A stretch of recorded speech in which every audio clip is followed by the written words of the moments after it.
Welcome to LOA Today. Walt Thiessen and Louis D'Souza here on this Monday, September the 24th, 2018, 8 a.m. Eastern Time, your first daily dose of happy for this day. And we're off to a great start with this week, as we always want to do on a Monday, because Monday is, in my opinion, the most important day of the week, because that's the day that we set the tone for the entire week.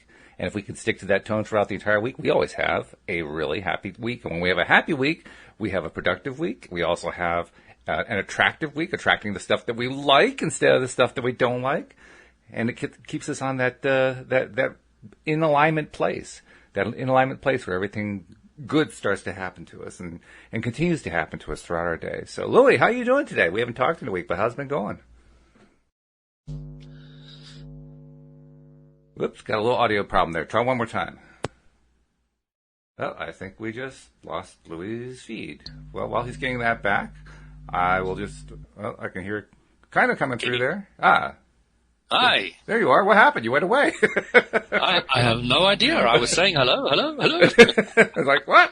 Where'd he go? So let me ask my question again. I'm good. How you doing? I'm absolutely fantastic. Well, that's good. You got back safely from your trip to the continent. That's good. Yeah, all's well. Yeah. I had a beautiful trip from Zurich airport, and they've got a little flight deck. You can go out with no glass and have a look at the planes, and the sun was setting behind the plane. That's a gorgeous photo. Oh, nice. Very good. Was beautiful. Amazing. Yeah. All right. So we thought we were going to be talking about basics this week, which is actually something we kind of always talk about the basics, but you're talking about actually doing like the whole thing with the basics right from the get-go for somebody who's new to this, and it's a good idea because we haven't done it in so long. I'm not even sure when was the last time we did it. Like, it would be measured in years, something like that. So sounds like a good time to do it. Sounds like a good time to do it. Well, actually, that's not entirely true because Wendy and I did the Abraham book, The Law of Attraction, the Basics of the Teachings of Abraham. So I guess that counts, right? But, yeah, absolutely. Yeah. But so you want to get us started? And when you are talking with somebody, particularly somebody new to the Law of Attraction, where do you begin? What's your starting point? Well, I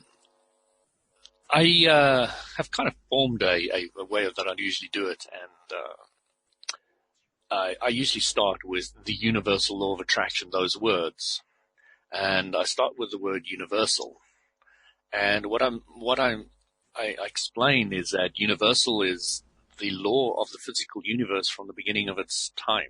Mm-hmm. Okay. And it's never changed. It's never varied. It's never differed. And it goes on, and it'll go on forever as long as there's a physical universe. So it's a universal, and then it's a law. So it's a basic primal law that everything obeys and always has obeyed and always will obey. And it's about attraction as opposed to assertion. And interesting contrast, attraction versus assertion. Yeah. We live in an attraction-based universe where there is no insertion. So all those cartoons that we see, insert thought here, that doesn't apply anymore. No. That needs more explanation, but we'll go into that okay, good. Later on. But it's a very, very important part is to understand that there is no insertion in an attraction-based universe. None at all. So in other words, you create your own reality. Okay. Yeah. So here's your starting point. Where do you go with it from there? So then I talk about law. So, okay. The law says there's ignorance of the law is no excuse. Yeah. So it's kind of the same with the law of attraction.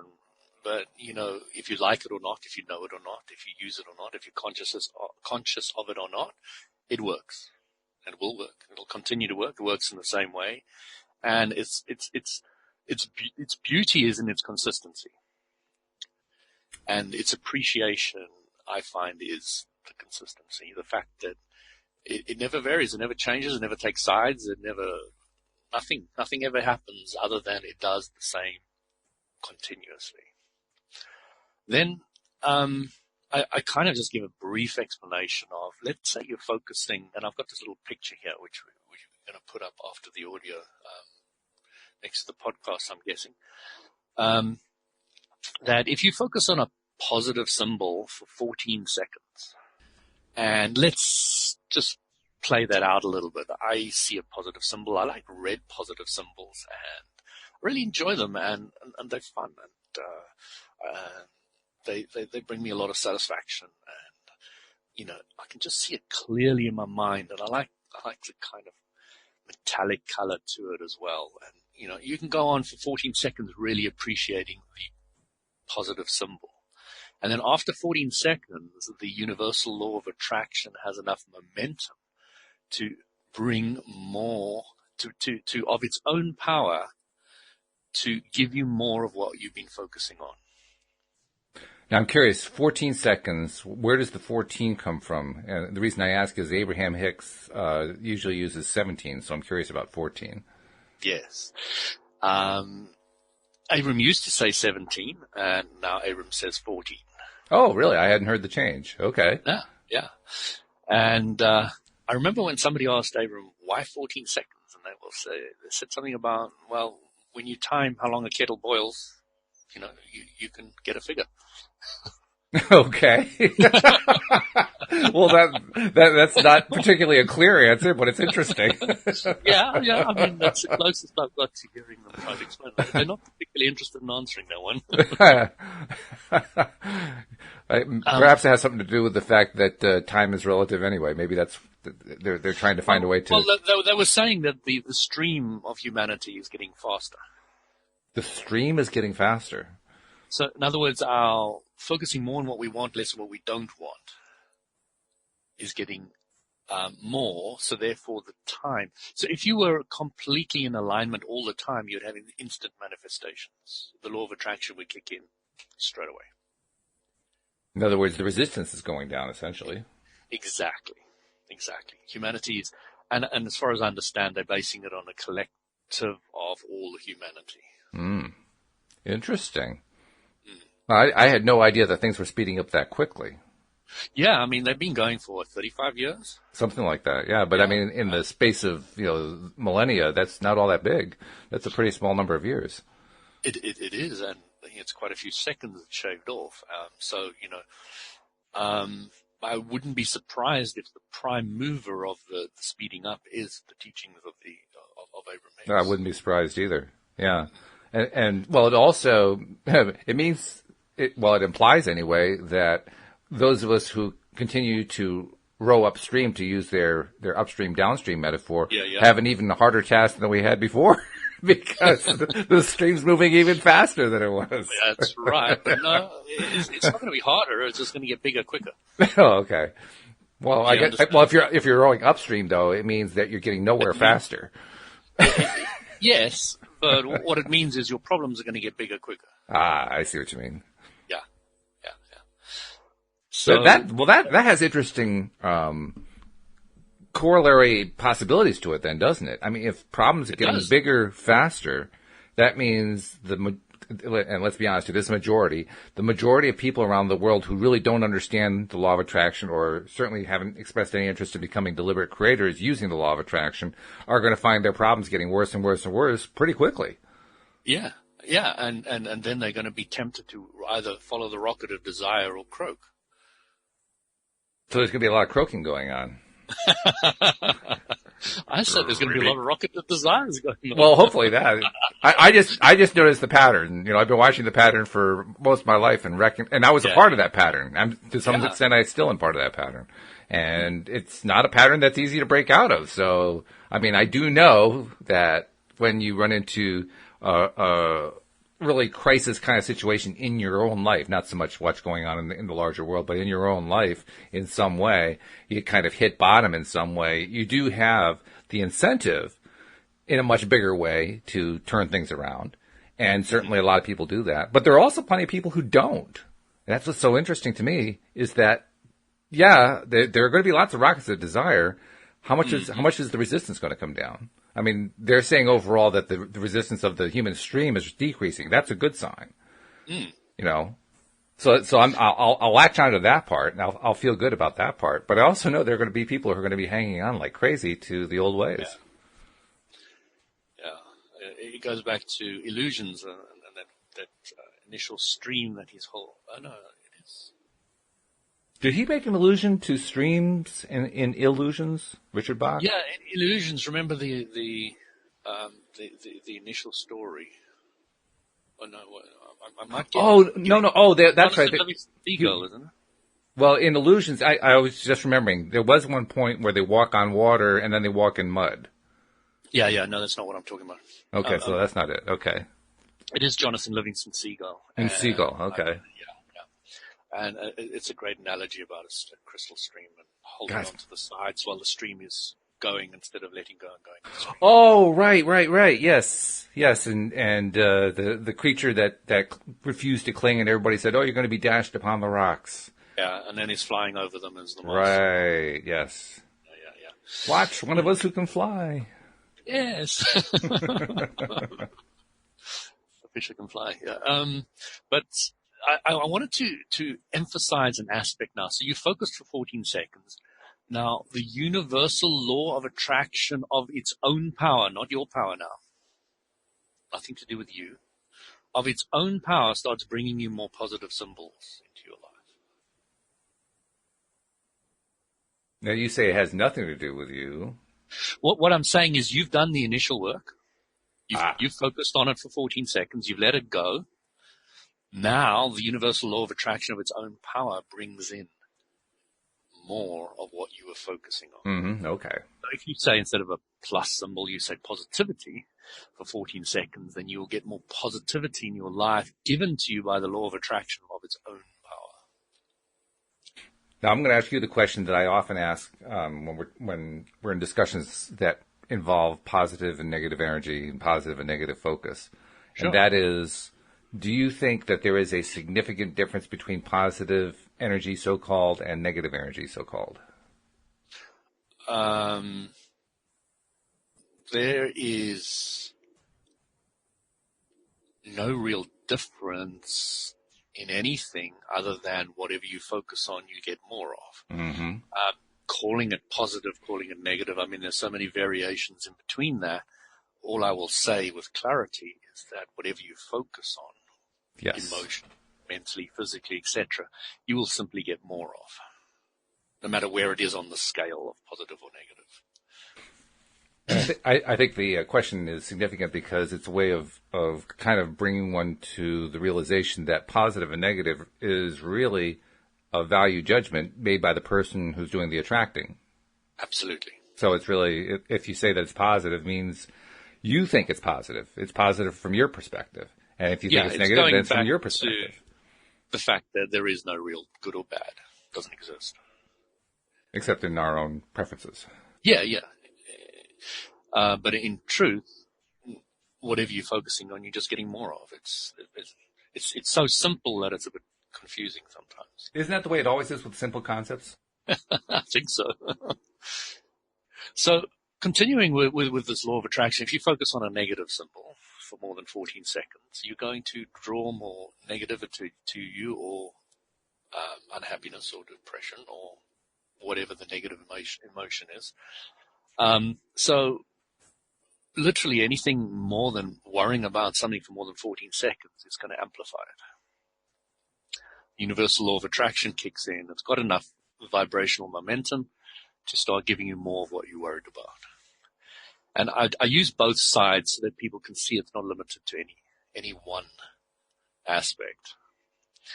Then what we really want to do is, if we are stuck in the negative, there are 4 basic steps to move into the positive. Okay, and they are? Well, when you're focusedly negative, you want to go to generally negative. When you're generally negative, you want to move to generally positive, and from generally positive, you want to go to focusedly positive. That's the basic 4 steps that Abram teaches. General specifics. Okay. Yep. So let me give you an example. I used to have, before the law of attraction, an incredibly big problem, and it really frustrated me. I used to lose my keys all the time. And I used to be so angry, so frustrated, and I'd run around the house like a headless chicken, and I'd be angry. And I'd like, where are my keys? Where are my keys? Where are my keys? And a few times I would stand in front of my wife, who's got an active vibration of finding everything all the time. Stand in front of her and I'd say, "Where are my keys? Do you know where my keys are?" She'll stare at me and say, "They're in your hand." Oops. So when you're focusly negative, you can't even see something, even if it's in your hands. Yeah, that's true. Sometimes you're not that bad, so you can pick it up. And it'll just vary on where you are. But if you're really focusly negative, you can be completely blind to finding anything that you want. I've seen that sometimes with my wife when she'll be sitting at the couch and she's got her computer in her lap and other things and she's like reaching around for something and where are my glasses? And I'll say they're on your head. Ed. Oh, it's incredible how that happens. You know? Yeah, it really is. And any of us can do it. I've done it. I've done stuff like that all the time. Yeah. So when I started realizing this is how this works, I said, let me go generally negative because I know going to focusly positive is too far away from me. This is too big an active vibration that I can't find my keys. So I will go to, wouldn't it be nice if I found my keys a bit more often? And I played with that. And I started finding my keys more often. And then I moved it up a scale. I said, I find my keys a lot more often now. And that started working for me. And then I started to get generally positive when I haven't got focusedly positive yet. I don't always find my keys by any stretch of the imagination. But, I'm now in the generally positive where I find my keys most of the time. So those 4 steps are very, very important to go from where you are, where the problem is, to the solution.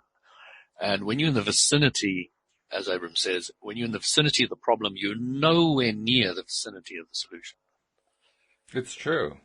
And conversely, for somebody who doesn't normally lose their keys, it can be kind of baffling to help somebody who does lose their keys. I never lose my keys. I always have them. I always know exactly where they are. But you hear your words. I know exactly where they are. Oh yeah, that at all times. The vibration. It's always right there. Yeah, exactly. It's a very confident, strong belief, and I just you can feel that in your words. Yeah. And so when somebody says they're always losing their keys, first I chuckle a little bit, but I don't want to laugh too loudly because I don't want to embarrass or humiliate them or anything like that. But but deep down inside, I'm saying to myself, but it's easy to know where your keys are. How could you not know? Because you've built up that active vibration. Well, exactly. Yeah, that's just it. And I did over a long period of time. Yeah. And, I'm getting there and I'll be there and I can feel that I'm going to be able to say that at a stage sometime in the future. Now, of course, the really humbling part is even though I know exactly where my keys are, there are other things I don't know where they are, and I do get frustrated about them. Now that's the ironic part, right? Because on the one hand, there are certain things I'm really good at. I have no doubt about where my keys are going to be. I may not have a clear idea where my car is, but lost in the airport car park. Keep pressing that button. Where's the beep beep beep beep? Right? We've all done that. No, actually, that doesn't happen too often either. I have to admit, but but that's the kind of thing that can happen, though. You have one little thing that you just can't seem to get around, and so because you believe you can't seem to get around it, you can't seem to get around it. And that's such a daunting concept. How is it that I can just block myself off by believing that I can just block myself off? It seems crazy. Yeah. Doesn't it? Well, what I started to realize was that there's a lot of subjects out there that we focus on. Yeah, that's true. And some subjects we are positive about. Mm-hmm. Focused about. Oh, yeah. Have a nice, strong, active vibration about. And some we have a very nice, strong, active vibration of what we don't want about it. Mm-hmm. And every subject has got a slightly different vibration for us. Yep, it does. It's true. And then you start looking at different subjects in your head. So, which ones do I actually want to build up from focusly negative to generally positive to focusly positive. And the focusly positive ones, you're now aware of them and you don't even think about them. You just leave them to be active in the background. Mm-hmm. You bring yourself up with some of the others that you want to focus on. Of course, there's also an additional source of confusion that goes on because, like you say, there are a whole lot of things we focus on. And invariably, even those of us who are deliberate creators, we're flitting from one to the next throughout the day because that's just the way our days go. There's so many things to deal with, so many things that we're interested in or not interested in or whatever, and we're constantly making decisions. Yes, I want this. No, I don't want that. Yes, I'll do this. No, I won't do that. On and on and on. When you have all that stuff going on, well, first of all, it creates a bit of a confusion when it comes to understanding the model because at any given moment in time, I could be attracting this and not attracting that, and attracting this unwanted thing and not attracting that wanted thing. And there's like 4 different things going on there, and they're all in the same space. That's just 4. What happens if you have 100 of them? And now you're trying to keep track of all that stuff, and it's like, what's going on? I can't handle this. Do you have to keep track of them? No, you don't, but it feels like you do. When you're in that negative space, I mean, when you're trying to, at least I found this, maybe this isn't true for everybody, but I found that when I was first trying to become a deliberate creator, and I did recognize very early that if it's all about how you're feeling and that your thoughts govern your feelings, well, I recognized very early on that I was experiencing a lot of negative thoughts. So many of them that I couldn't chronicle all of them. I couldn't keep track of them all. And it's every time, scary to see how negative you are in the beginning. Oh, God, yes. Yeah. God. Where on earth do I start? Who could possibly swim out of this? Yeah. So anyway, when you're in that spot, when you're in that place where it just seems like everything's negative and you put out one feeble positive thought and it gets washed away in a sea of negativity. You do paint a picture. You see what I mean, right? Yeah. But, so then we focus on a positive one and we may able to hold it for a bit longer and then a bit longer, then a bit longer, and then the next a bit longer. And then as we get into a more positive space, we can hold them longer. And then we've got which I see a lot of the people in different podcasts, what am I called? A co-host? Co-host, are talking about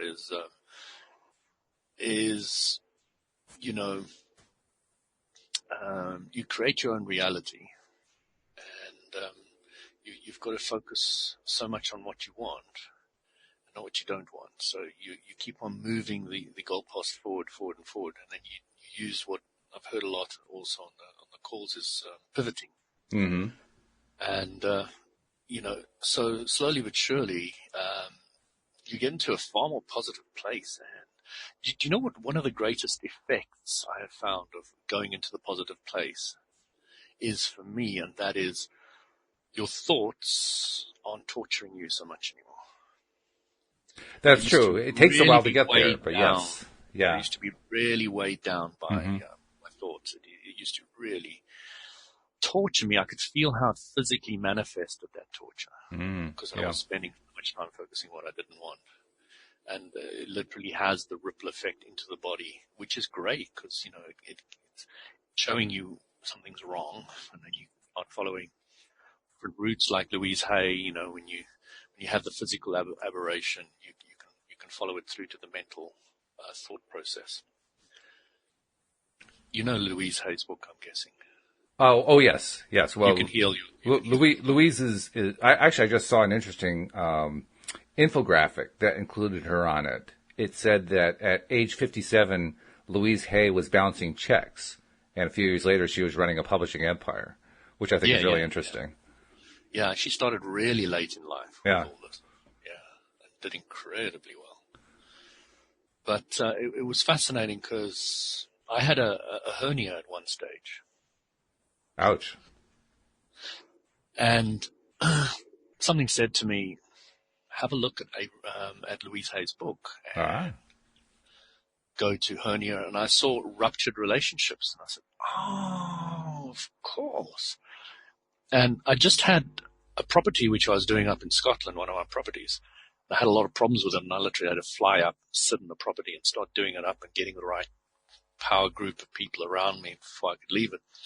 And my best friend husband was doing it up, and he completely reneged on everything said he was going to do. And I'd given him some of the money up front, and, I kind of lost it, and I was trying to speak to my friend, and, it was, and she blew up and said, I'm supporting my husband, and, I'm not going to speak to you. And she cut me off, and then my sister in South Africa completely cut me off, and so I had 2 ruptured relationships which I was dealing with, and I was like, oh my gosh, only ruptured relationships, how accurate is that? I had this nudge to go open the book and have a look for ruptured relationships.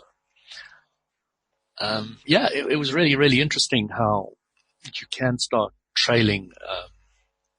And sometimes not that accurate, but you can start seeing what physical problems you got and what mental, how mentally, what you think. And you can use different words, et cetera, to focus on pivoting from what you don't want to what you want. And that's what Louise Hay was very good at and helped a huge amount of people. I can see still today the effect of that book and what it's done for many, many, many people. Oh, yeah. Yeah, it has definitely filled its niche in a huge way. And I think it's also inspired a number of people we would consider today to be law of attraction gurus. Probably because she was responsible for helping to publish many of them. And probably because what she wrote influenced what they were starting to teach. Mm-hmm. Yeah. All right, so we get back to the basics of how the law of attraction works. Okay, so we understand that there's this simple, not necessarily simple to implement, but simple process of pivoting one small increment at a time from the bad feeling place eventually to the good feeling place. Mm-hmm. And you're right that over time, you can notice that your own emotional set point has improved. Your feeling state has improved. Point of attraction. Yeah, point of attraction, yeah. Yeah, I found that in my case, I had to kind of beat my head against this thing for a couple of years and then look back and realize, oh yeah, I guess I am feeling better than I was. Because you don't notice, it's like every time that you make little tiny changes in your own life, you're still the same person you were before. You're still kind of in the same place you were before. It doesn't feel like anything really happened. You have to kind of look at it over the expanse of time to realize you actually went downstream. Yeah, I mean, I started realizing it with clarity again with my thoughts, how they weren't torturing me so much anymore. With the fact that my health was better. Yeah, well, that helps a lot, yes. And my health was already fairly good, so it was a contrasting health. Well, anytime that you're not feeling well, or especially if you have chronic pain or something along that line, when that changes, you notice that one pretty quickly. Yeah. Oh, yeah. You notice that pretty quickly. That doesn't take too long. When you're trying to notice, that you're happier, that can be harder to spot sometimes. Well, what I noticed that I wasn't staying upset for as long as I used to. Ah, yeah, that's a good measure. Yeah. It was like much shorter. Mm-hmm. I would blow up and then, hey, it's okay. Just like that, much, much, much quicker. Yeah. Pivoting was, less focused more on what you want, less on what you don't want. So, if somebody says to me, "What are you teaching?" I would have to say alignment. Mm-hmm. And of course, alignment needs some explanation. Yeah, alignment. When I first heard that word, meant nothing to me. Exactly. So you can probably replace the word with happier. Yeah, that's what I usually do. Feeling better. Yeah. Feeling better. Feeling good. So when you're in the feeling good place, longer or more than you're in the feeling bad place, then the whole pivoting is changing. Mm-hmm. So when you say no to something, you're saying yes to something you don't want. Yeah, that's one of those things that kind of catches you early on. You say, well, wait a minute. I've been focusing on this thing for the longest time. Why is it that I still don't have this thing that I keep focusing on? It doesn't seem possible. I mean, or like you say, let's actually turn it around. I keep saying, I don't want this thing. I don't want this thing. I keep making it really clear I don't want this thing, and it keeps showing up. Well, of course it's going to if you understand the law of attraction. Yeah, but I'm playing the role of the person who's still learning this thing. You know what I like to use as an example? We're fighting against cancer. Yeah. Oh, yes. It's like, come on. We here in America are very good at declaring war on things. We declare war on poverty. We declare war on cancer, terrorism, and we declare war on everything. War on drugs. We've been fighting that one since I can remember. And sugar at the moment. I think that's a big one. Yeah, war on sugar. Oh, that's huge. And the most fascinating thing is we never win. We just make it bigger. Wow. We just make them bigger. One of these days, I keep hoping we're going to notice the pattern, but so far. One of my history teachers said to me when we walked into the class, said, "Guys, I'm teaching a subject I've got a bit of a problem with." He said, "The only thing I've ever learned from history is that we don't learn from history."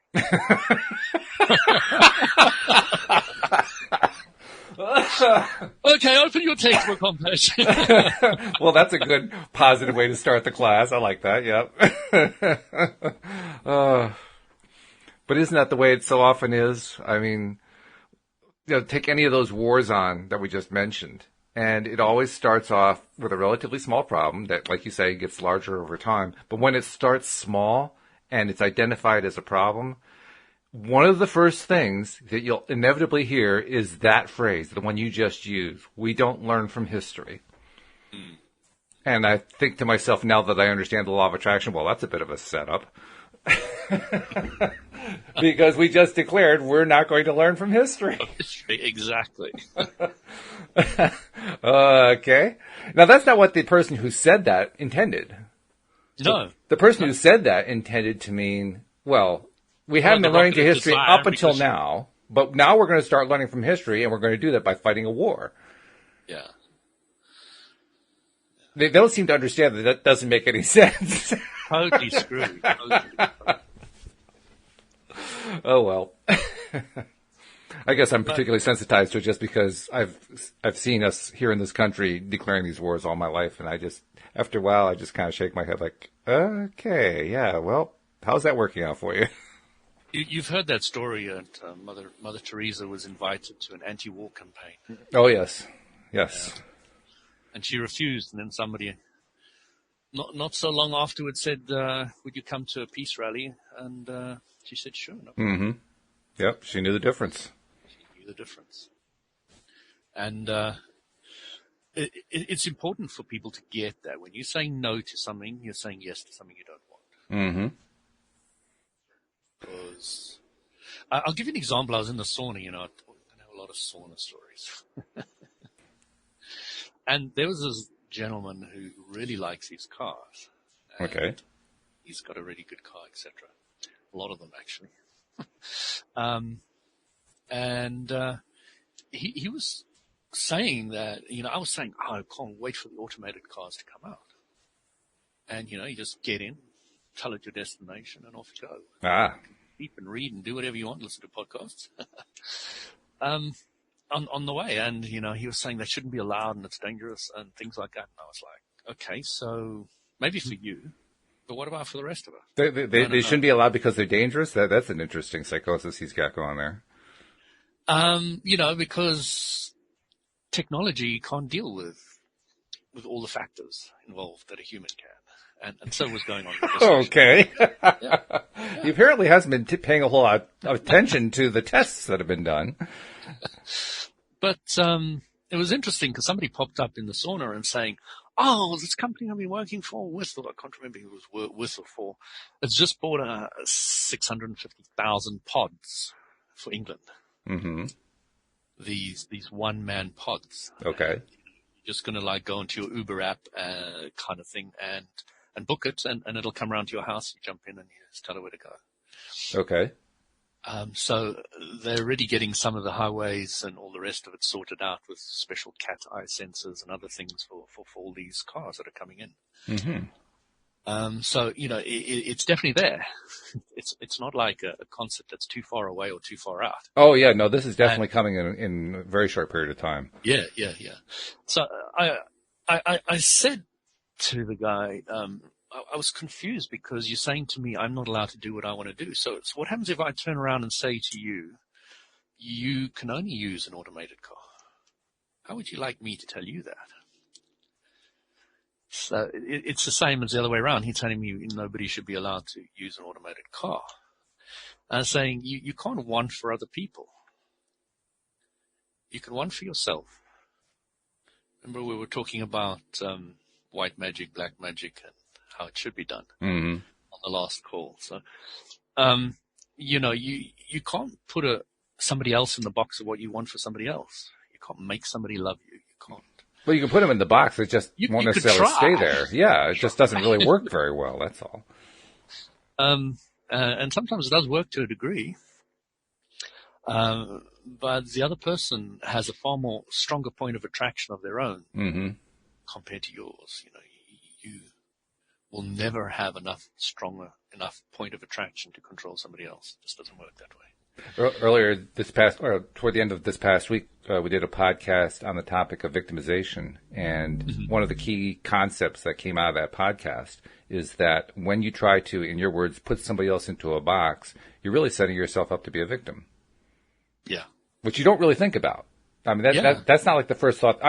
The first thought coming into my mind is if I try to get you to do what I want you to do, I'm making a victim of myself. No, that's not the way it works. That's not the way we think about it. But nevertheless, that is what happens. Yeah. Because we're basically setting ourselves up that the only way we can be happy, the only way we can have the kind of life we want, the kind of situation we want, if somebody else does what we want, is if they do what we want them to do. Yeah. Yeah. It's actually a lose-lose, but we don't think of it that way. We think that, how many people are there that I know who are activists, political activists, and they'll make the argument, well, you've got your head buried in the sand. You've got to stand up to this stuff because if you don't, the world's going to fall apart around our ears. You got to face reality. You got to face it. You got to face the reality. Yeah. And they don't seem to actually understand that the way they're choosing to face it is creating a reality that they don't want. But nevertheless, what they don't want and getting more of it, and then they get confused. They do. Well, they don't necessarily get confused. They become determined in many cases. Like, well, okay, that didn't work too well this time, but it will work next time. Tie myself to a tree or whatever. If that's what it takes, you do what you have to do, right? Yeah. And it's interesting because we're not here to face our reality. We're here to create our reality. That alone is a tough concept because early on, when you're first exposed to the idea of ask, believe, and receive, that is a creative process, but I know myself, I don't feel like I'm creating anything. I put out my first deliberate, well, not now, early on. Yeah. I'm putting up my deliberate ask. Yeah. And I'm pushing myself to believe, and I'm not receiving all the time. In fact, a lot of the time I'm not receiving, so this stuff doesn't work. Absolutely. And I have complete understanding of anybody who doesn't appreciate, respect, or like, or tells me I'm talking rubbish. I completely respect where they're coming from. It's not necessarily their reality, and they haven't. And it's not a fun place. They haven't started to experiment with it. They haven't started to see truth for them. And it's true. I keep on saying to people, you want to test the law of attraction, start with something simple, something small. Something you don't have a strong active vibration against. Like most humans, I would say, don't use money as your first port of call to test the law of attraction. Probably not your best bet. No, that or the new Ferrari, or the $1 million house. Yeah, not your best place to start. No, but winning the lottery. Focus on a pencil. You don't really care if you have a pencil or not. There's not too much active vibration going on there. So use something small, something simple. And it can be fun. You pick something as ubiquitous as a pencil. Because there are so many of them around, all of a sudden pencils start coming into your life all over the place. Do you know what I did? I started doing Jaguars. You and Wendy. That was Sorry? Wendy Dillard owns a Jaguar. All right. Yeah. That's so cool. Yeah. So cool. But I just started saying, I wanted to see more of them. Mm-hmm. I'm not hugely into cars, so it wasn't a big issue for me. Why Jaguar for you? To be honest, it goes back to James Bond movie in my childhood. So when he wasn't driving the Sterling, he was driving the Jag. Okay. Exactly. In one of the movies, Jaguar was the car. I kind of liked it. That's about as close as I get. Da da da da da da da da da da.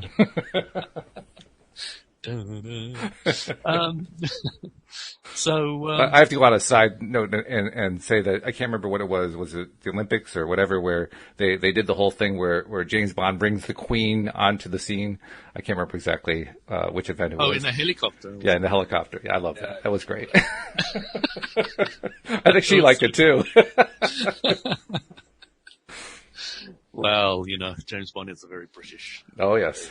Very much a symbol of Britishness. So, where were we? We were talking about saying no, yes. Okay, so the other thing which I really want to cover in greater depth along the way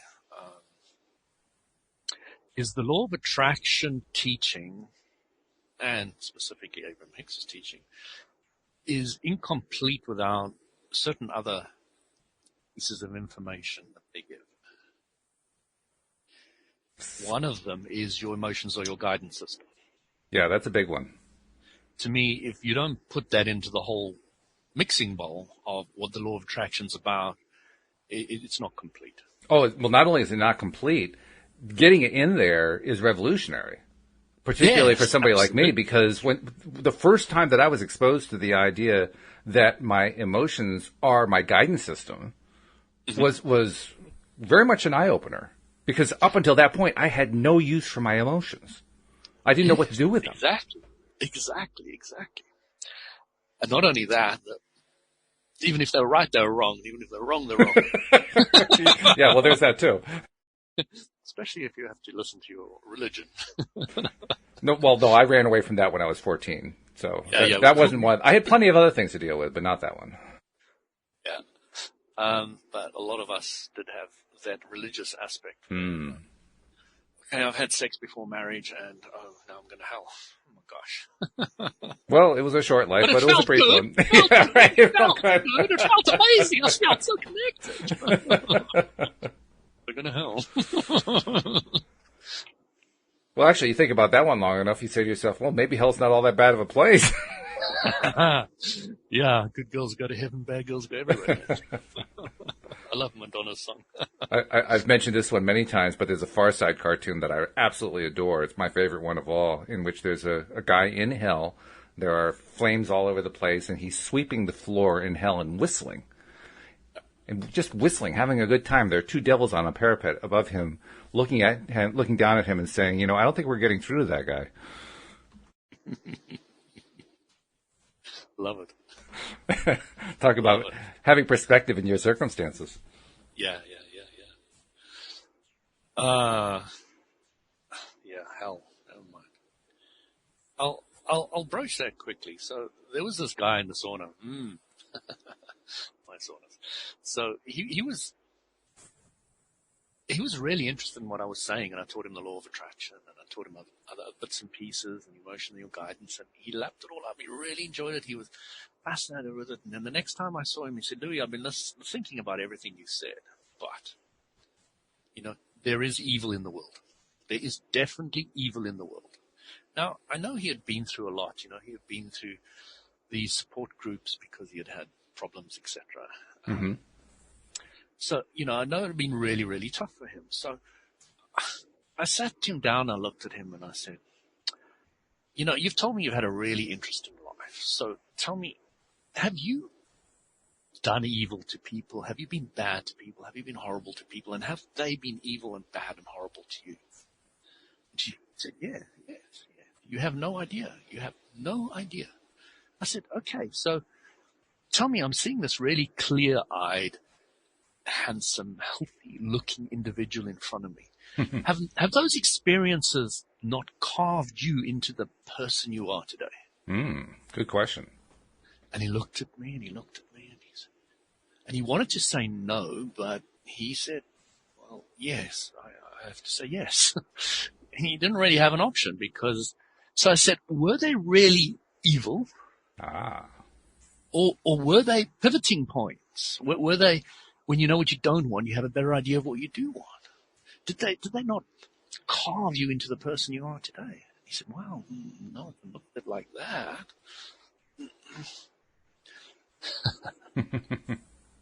And I said to him, do you know how you get rid of Satan? How you can completely eliminate him? He said, how? I said, just give him love. He said, what? I said, yeah. What's the one thing evil can't handle? Love. What a concept. As Abram would put it, is a negative vibration can't be in the same space as a positive one. Right, same concept. It's impossible. So I said, I'm sure your priest or pastor has not been telling you to love Satan. Yeah, that would be basically a basis for excommunication from many churches. Absolutely. Yeah. When it is the only thing that can save them from it. Which is very ironic, to say the least. It is. Especially when you consider what the word excommunicate means. Break it down for me. Well, to excommunicate actually refers to excommunion. In other words, you are blocked from taking communion. Oh, okay. Yeah. So you will no longer be able to eat and drink the body of Christ. Right in that sacrament. Yeah. Yeah. Which what? Which wouldn't bother a lot of us now. Oh, well, that's true. But yeah, I mean, as I was saying, I don't really have any problem with any religion, because when I look at the period of time I was in the Catholic Church, etc., I was growing. Oh, sure. And it was a valid place for me to be at the time, even if it brought hives to what I didn't want. It brought hives. I like that. That's good. Put me out in hives. Yes, I am allergic to religion. But then you get greater clarity what you do want. So that's true. No more hives. Yeah. To me, I think religion is very good for a lot of people. As a place to be temporarily, like for all of us. Well, people, for the most part, don't tend to be there temporarily. I mean, especially the most fervent and the most devout. They're there for quite some time. And that for me, it created some degree of confusion. Like, why would somebody want to stay there for such a long period of time? And I still don't have a clear answer. I found that the one thing I loved about reborn Christian short phase of my life, and even going to the Catholic Church, was the social aspect. Well, that's really true. Yeah, that's huge. You know, you go for the social, you really, you kind of switch off with the preaching part. But that's kind of default, I think, to a lot of people who go. And they really enjoy the social side. There's a really nice lot of people. They've all got a similar vibration. Yep. And everything's comfortable. Mm-hmm. I was listening to one of the podcasts about breaking out of comfort zones. The comfort zone, yeah. It was great. And, so going back to what's the definition of the law of attraction. The law of attraction is the attractive magnetic power of the universe that draws similar energies together. It manifests through the power of creation everywhere and in many ways. Even the law of gravity is part of the law of attraction. The law attracts thoughts, ideas, people, situations, and circumstances. So sometimes I feel that verbal statement of breaking it down like that to be quite valuable as well. One of the concepts that made the whole thing about attracting what I didn't want clearer to me was the two-ended stick metaphor. When I heard that one, that was for the first time that I really did understand how I could attract something I didn't want. Mm-hmm. You know something really funny? Somebody really close to me said this. I was explaining the law of attraction to them, and I said, if you say no to something, if you say no to something, you're saying yes to something you don't want. Mm-hmm. And they said, the universe is not that stupid. Okay. Well, that's a different concept. The universe is not that stupid. Okay. I was cutting for hours afterwards. Well, how stupid do you think the universe is? Well, that depends if their point of view or my point of view is really Well, yeah, I would be great, saying that isn't to it? them, but yes, I understand. Yes. But it definitely got me thinking. I'd never had that answer before. And I was like, this is another way of looking at it, I suppose. That's where the concept of vibration actually does help. I wondered for a while why we talked about vibration, but when you talk about something like that answer in terms of vibration, it becomes a lot easier to understand what's going on, because then it's not about the words, it's about what's going on behind the words. Yeah, the universe hears what you mean, not what you say, is getting your head around that as well. Yeah, same difference, same concept. Yeah, same concept. Yeah. Yep. And it's Which is ironic, because we often blame other people for, don't listen to what I said, listen to what I meant. yes. You're supposed to read my mind, right? You're supposed to know what my vibration is. Yeah. Do you know we've always gone through life and we can feel what people mean. We kind of read between the lines. Okay, what we're reading there is what they meant. It's the real meaning. It's the vibrational interpretation. That's a good point, yeah. I hadn't thought of it that way, but you're right. In fact, how many times have I pushed myself to engage with somebody who I could tell was in a negative place? Very often. It's astonishing how often I've done that. Yeah. It's quite happy to engage with them as long as you're remaining highly positive. Yeah. It's of no value to them if you go down to their level. And that's just the thing, because most often I did it when I was not strongly highly positive. Most of the time I did it because, I was kind of feeling sorry for them and allowed myself to get dragged down to where they were, which didn't help much at all. Have you ever heard of Ramdas? Yeah. I haven't heard any of his stuff in a long time, but yes, long time ago. It was quite funny. I was listening to something he said. I actually saw him live in London once. But he was saying that, he was a Harvard professor and he got thrown out for taking too many drugs, and he went to India to find some master to learn from. And when he arrived in India, he saw this massive poverty and he was horrified. Absolutely horrified. And, poor them, and, how could they live like this? And, all these questions going through his head. Sure. When he sat at the feet of the master for a while, he came back and he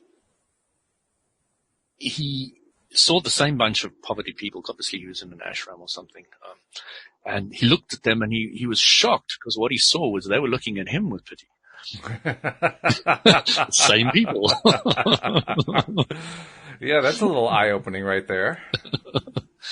It was very funny. I remember Louise and I had a similar experience for our honeymoon. We went to Barbados in the Caribbean. And almost any country like that, there is a little section where people live in hovels. They're a little more than like boxes with open ends. That's where they live and sleep and eat and so forth. And at first, we had the same kind of reaction. Oh, God, how terrible. Nobody's ever improved this poverty situation and everything else. And then we ended up... Then you found out how happy they are. Not initially, eventually. Okay. What initially happened was, very shortly after that, we found ourselves on what I'll call public transport. And I don't mean government-run transport. I mean, publicly available, those kind cabs of and so forth. Taxi things. The motorized rickshaws and that kind of thing. Yeah. And when you get packed on with about 12 other people onto one of these little minibuses and get driven around town at a rate of speed that probably in most places would be outlawed, you begin to realize that these people aren't all that unhappy. Actually, they're like skiers going down the expert trail. Like, whoa, here we go. they're living by the seat of their pants. Pretty much, yeah. They're carpe dieming, which is what we should be doing in any case. And we're in the back seat going, joining in with seizing the day, yeah. It does give you a different perspective on those hovels, I have to say. Absolutely. Yeah. And then there are the people who, they have little mini marketplaces that sprout up here, there, and everywhere. And at first, all you see is them, shoving their goods in your face. Look at this, buy this, and all that. And then you watch them from a more detached viewpoint, and you begin to realize they're enjoying that too. At first, the way I experienced it was, at first, I saw it as them expressing their dismay and frustration at their poverty. But after watching for a relatively short period of time, I realized that was not an accurate depiction. What was actually going on is they had discovered the method for getting wealthier Westerners to fork over the money, and they kept going with it, and they were loving it. They kept doing it over and over and over again. And that gave me a completely different perspective on what really goes on in somebody's life like that. Now, do I want to live like that? Absolutely not. I have no interest in living that life, but they do. Well, and if they don't, they can change it. Yeah. And they can, yeah. Yeah. So that helped. That helped me a lot because it helped me to let go of a lot of the preconceptions that I have about people living in whatever conditions they live in. And while I haven't completely let go of it, I'm a lot better than I was when we went on the honeymoon, I can tell you that. And that's the right progression. That's the progression to be in. Mm-hmm. And I've only got a few minutes, but I just want to say at some stage I'll talk about my apartheid South African upbringing. Well, we should probably spend an episode on that one. Yeah. Yeah, that one could take a while. Well, let's save that one for next week, because that could clearly be really, really interesting. And we do have to get our messages in, too, so let's take the last few minutes to get the messages in as well. The first one being, have you subscribed yet? If not, what are you waiting for? Subscription is how you get all of these episodes that we do. We do 11 episodes a week, coming right to your smartphone every single week. So take a time to subscribe if you haven't done it, so you can get all of them instantly, coming right to your phone, a little notification saying, hey, the latest episode is here. And it's really easy to do. The instructions are on our homepage at loatoday.net. Also, I can just explain it to you. I mean, Louis can explain it to you. If you have an iPhone, simple. Go to your podcast app, open it up, do a little search with the magnifier, type in LOA Today, bam, there we are. Click the subscribe button, you're subscribed. That simple. On an Android device, not quite that simple. You have to get podcast software installed as an app first, but that's easy enough to find through the Play Store. Go to the Play Store, find an app, plug it in, boom, do a search. There you are. We're subscribed. So it's really easy to do, but if you need the instructions written out for you, that's what we have them for at loatoday.net. And for those of you who are existing subscribers, please take a moment to just keep putting out there on your favorite social media channel that you've been listening to loatoday.net, because it's working, Louis. It's working. Great. In the last 3 months, I've been saying this for the last few shows now. In the last 3 months, like 3 months ago, after like a week that a podcast episode had been up, it would have like 70, 80, maybe 90 plays on it. Now, 180, 190, 200. We've doubled it in 3 months, and we've done it just by having people put out there, hey, I've been listening to loatoday.net. It's not just that. Oh, it's mostly that. Oh, and the universal law of attraction. Well, yeah. I mean, you don't put that out there without feeling good. Well, you could, I suppose. You could say, oh, they've been forcing me to listen to loatoday.net, and I am at my wit's end. I mean, you could actually do that, I suppose, but even that would attract it. But anyway, no, please keep putting out there that you're listening, because that really is getting it into the hands of more people, and we want tens of thousands, hundreds of thousands, millions of people to get their daily dose of happy, because that makes us a happier planet. And it speeds up the amount of time that an attraction comes to us. We're down to 14 seconds and counting. We're going to be down to 12 by the end of the year. I know it. Well, carpe diem, everybody. Absolutely. And I look forward to talking to you again next week, Louis. Fantastic. Me too. You're going to tell me about all your experiences with apartheid, right? This is going to be good. All right, let's do that. All right, sounds good. And we will see you all next time as well here on LOA Today. Goodbye, everybody. Bye.